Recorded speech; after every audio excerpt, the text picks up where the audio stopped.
నగదు రహిత లావాదేవీలు నిర్వహిస్తున్న నియోజకవర్గంగా సిద్దిపేటను దేశంలోనే మొదటి స్థానంలో నిలుపుతామన్నారు మంత్రి హరీష్ రావు. క్యాష్లెస్ లావాదేవీలకు ప్రతి ఒక్కరూ కృషి చేయాలని సూచించారు. ఇందుకోసం బహుమతులు కూడా ఇవ్వబోతున్నట్లు ప్రకటించారు.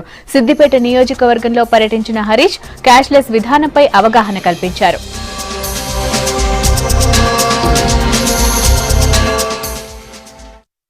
పోటీపడి ఈ కార్యక్రమాన్ని మన సిద్దిపేట గౌరవాన్ని మన గౌరవాన్ని పెంచుకునే విధంగా క్యాష్లెస్ వైపు దేశంలో మొదటి నియోజకవర్గంగా మొదటి మున్సిపాలిటీగా మొదటి పట్టణంగా మన పట్టణాన్ని ముందుకు తీసుకొని పోదాం. At the same time cashless అంటే 100% చేస్తామని అనొద్దు దయచేసి. మ్యాక్సిమం చేస్తాం అంటే ప్రతి చోట ఈ ఫెసిలిటీ ఉంటుంది. దవాఖాన పోయినా డబ్బుకు అవకాశం ఉంటుంది, మిషన్కి అవకాశం ఉంటుంది. బస్ ఎక్కినా డబ్బుకు ఉంటుంది, మిషన్కి ఉంటుంది. దుకాణం పోతే డబ్బుకు ఉంటుంది, మిషన్కి ఉంటుంది.